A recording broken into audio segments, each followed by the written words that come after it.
Hello guys and welcome to Mark Shrimp Tanks. Today we're doing shrimp versus cucumber and it's coming right up.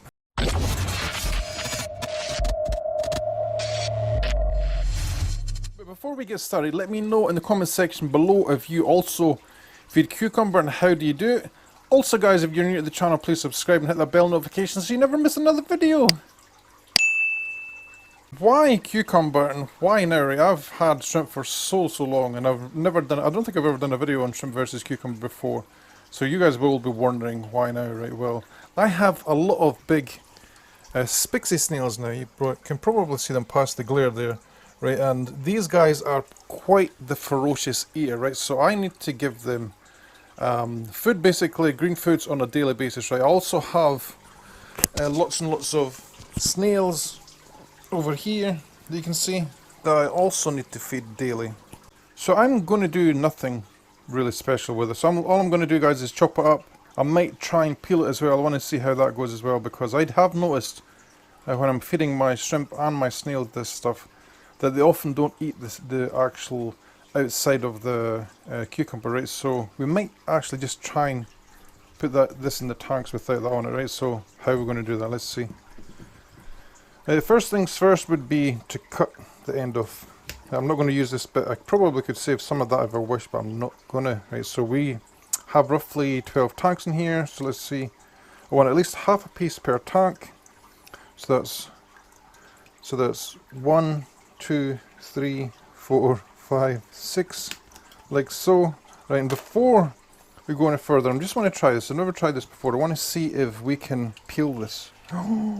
A little bit, right? Because all vegetables that have any kind of pesticide on them, 70% of the actual pesticide will be on the actual surface of the actual vegetable, right? So I know a lot of the pesticides as well, they will go into the plant themselves, because I have used pesticides here before, but I'm very wary that I don't use pesticides with my shrimp stuff. But I do know that the vegetables can absorb the pesticides, and that the vegetable, and once it's absorbed the pesticide, that it can stay within the plant for months, right? So we want to get as much of the green off as possible, because I know guys for sure, right, I have left the skin on my cucumber before and the shrimp just don't eat it. The snails don't even eat it. So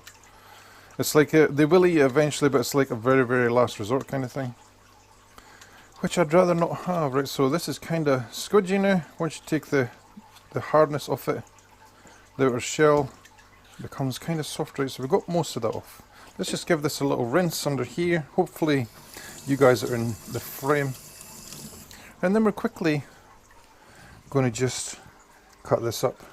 Right, so we wanted, what was this, 12, so we had 6. Let's just do it like this into thirds, because it'll be easier. Third, you see what I'm doing here? Third, and a third.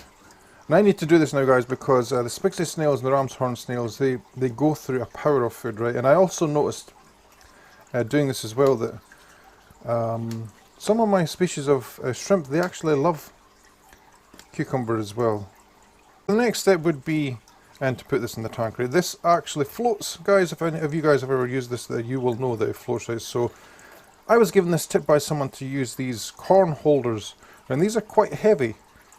You stick them in, which not go into your fingers, and they work awesome. Some of these you get as well, the not so good ones, they do rust. Let me see if I can find one. It's one of the older ones. See how much rust has got on it? Most of them are made from stainless steel. So watch what type that you get, right? So you avoid the rust.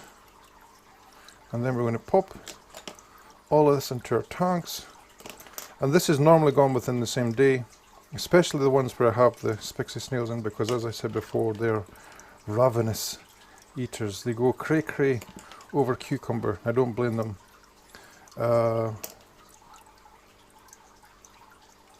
Things like cherry shrimp, etc., they will also love that. But you will see that in a second, right? Because I'm going to put this in and then we're going to show you it all in macro mode as well. Just to give you an idea how long it takes.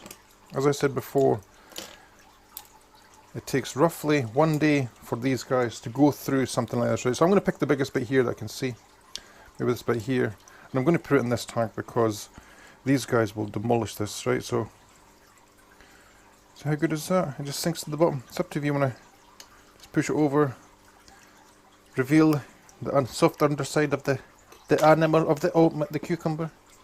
I'm not going to put anything there, it's just a little bit too small. These guys up here are quite picky eaters, but you can see here they're still eating one of the green beans from from probably about 3 or 4 days ago, so you can get a bit as well. Of course, the bigger the tank, the more stuff you want to put in.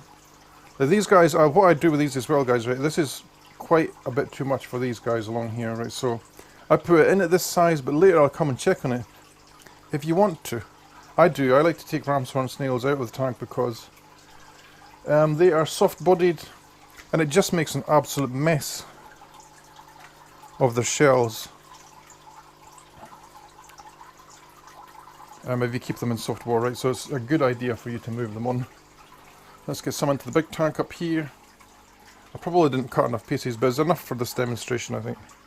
Hopefully no shrimp are injured in the making of this video. Right, so we're not going to have enough here, right, so we're just going to split this in two because the shrimp will go to this eventually.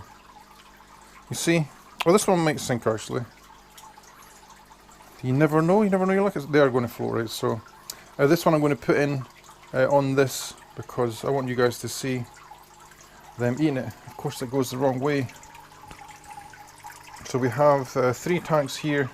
Let me just put that over here into the middle so we can get some good macro footage of it.